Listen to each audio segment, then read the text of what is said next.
I've been talking about what I believe is some rough financial times ahead for several months now. And a lot of people are like, well, but Jeremy, you're only saying that because YouTube revenue is down. No, that's simply not true. I'm saying that because car repossessions are at an all-time high. They're at the highest they've been in 19 years. What happened 19 years ago? Well, we had the Great Recession of 2009. I've been talking about the cost of groceries, fuel, electricity, cost of living type items not coming down. I've been talking about massive job layoffs, tens of thousands of people. These aren't like cutting a couple hundred people. We're talking about, UPS cutting tens of thousands, Amazon 12,000, Target just cut thousands of people. There are massive layoffs that will have a reverberation around the country for a significant amount of time. And now the CEO of Walmart just quit. Now you might say, well, that's could be a coincidence. Yeah, it could be. I also think it could be the fact that he sees what I see and that rough times are ahead. And that Walmart, while generally thrives during recessions, is in for its own set of problems. Because if people don't have any money, they don't have any. It doesn't matter where they're shopping. Let's look at this article. I want to talk about this.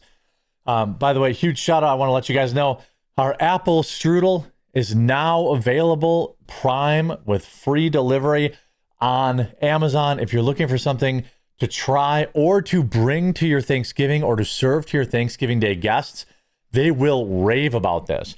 And if you're going to somebody's Thanksgiving, pick up some of our coffee, the apple strudel or our medium roast if you want to keep it safe, or dark roast. But the apple strudel's in stock now. I'll leave a link in the description below to get free shipping on it. Walmart CEO stuns Wall Street as he suddenly announces he's quitting after 12 years. This is a dude that basically worked his way up, from just an hourly employee, I believe. This will be a major, I'm sure he'll be replaced by somebody who's like got a 40-syllable last name. But anyway, following this sudden announcement, Walmart shares were down 2.5% in pre-market trading. I think it's basically recovered. I mean, Walmart, even if you think the economy's not looking good, Walmart's still generally a good buy. It's bounced back almost. It's still down, but marginally. He will retire now in January, but stay on the board through June. John Furner, currently the CEO of Walmart US, will take over the company's chief executive officer after the company's fiscal year ends on February 1st, the company said. Furner has led Walmart US since 2019, overseeing its biggest business segment, and has more than 4,600 stores. He started at Walmart in 1993 as an hourly associate and has held leadership roles in merchandising, operations, and resourcing. Sounds like a good guy. Now, John is a merchant, an operator, an innovator, and a builder, blah, blah, blah, blah, blah. Earlier this month, though, Macmillan issued a dire warning about artificial intelligence and how it was going to reshape every single of Walmart's 2.1 million jobs. He said the transformation will redefine how America's largest employer operates from top to bottom, affecting at least 1.6 million U.S. workers. This is what I think he sees. AI and robotics. Walmart is going to be laying off massive amounts of people. If we look at UPS layoff, UPS has laid off 48,000 people this year. That is a football stadium full of people. 48,000 people UPS has laid off this year. This year, Amazon layoff. I think 12,000, another 700 yesterday, 14,000 layoffs, at Amazon. Amazon targets as many 30,000 layoffs this year.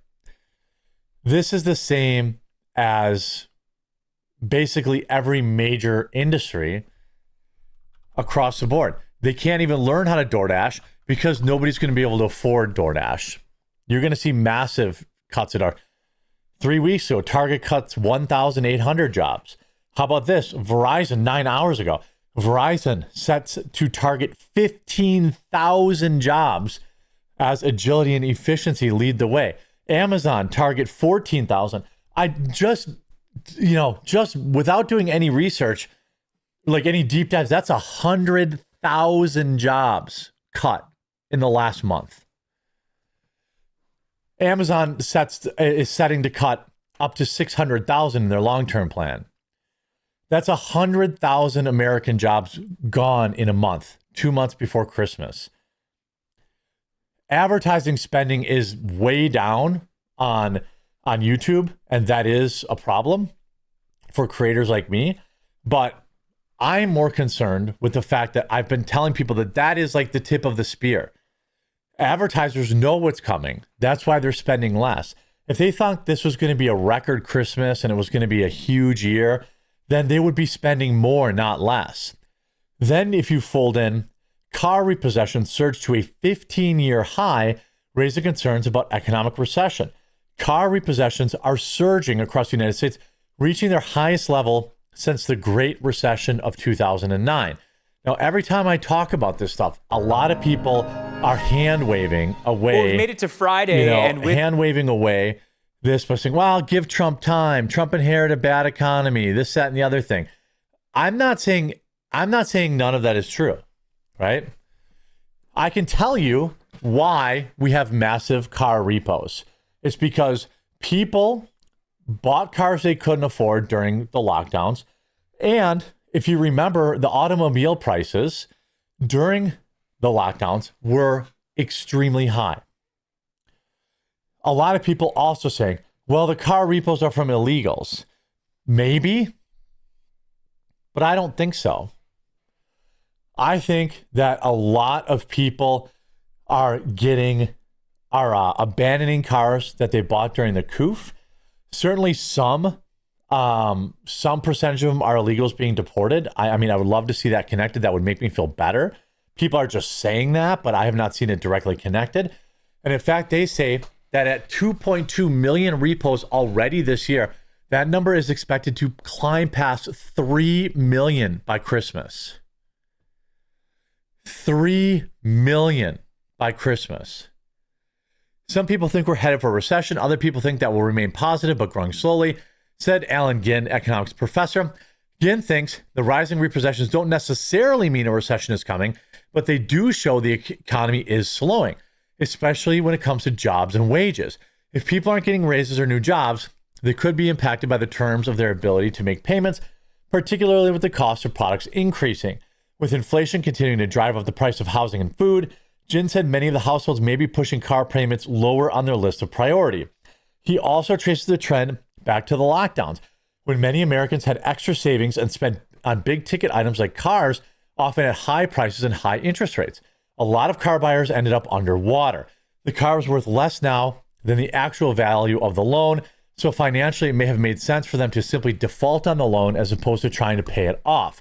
Again, I am telling people, I am acknowledging that, sure, the lockdown loans the chickens are coming home to roost. Maybe deportations are playing in it, but it's simply not going to matter. Trump is talking endlessly about how great his stonks are, but I'm trying to talk about, Main Street. I'm trying to talk about Verizon now laying off 15,000 is not a few jobs. And I'm assuming they're just sending them to India or replacing them with AI. 15,000 roles, closing stores. Do you think that Amazon, Verizon, Target, and Walmart are all talking about massive layoffs at the same time for no reason? Or do you think maybe they know what's coming? They know. They know what's coming. 15% of Verizon's entire workforce gets fired. And everyone's like, Trump's got this. Again, I believe that this is largely a part of the Bidenomics and what they did with lockdown money and coup cash. Yes. The problem is these chickens are going to come home to roost during the midterms. During the midterms, you're going to have 400,000 Americans unemployed from these layoffs at this rate, if it stays at this rate going into next year. And like here, Amazon cut 700 jobs in New York City alone in a quest to streamline. They just fired 12 or 14,000 and they're still cutting basically every month. And what you're going to have is, again, it's not just Amazon. It's not just Walmart. It's not just Target. It's freaking everybody. UPS, massive layoff, 50,000 people. And Trump is going to, whether it's his problem or not, whether he caused it or not, which I don't think he caused it, but he has to start paying attention to this. And he has to start, thinking about Main Street. Gas prices are still high for most people. Grocery prices are still high for most people. The fact that we have 42 million people on SNAP is a crisis. Now, do I believe that real number is closer to 5 or 10? Yes, but we need to go through SNAP immediately, because I can tell you there's going to be a hell of a lot more people applying for it after this month. You have 100,000 minimum people who just got fired that are probably going to be filing for SNAP. Gas is still expensive. Beef is still crazy expensive. And I know Trump can't just fix it overnight. I know people get defensive when I point this stuff out. But what I'm saying is the problems are real, and whether or not they're Trump's cause or Trump's doing, it doesn't matter, because he has to try and fix it. I mean, these are major problems. When you have, the Walmart CEO quitting, people can hand wave that all they want, but I think he knows. I think he's jumping out of a flaming ship that he knows. It's not like Walmart's going to close, but they're going to have massive layoffs. I think Walmart's in for very tough times. I think Target's in for very tough times. I think you're going to see a lot of consolidation. People are still more interested in shopping online.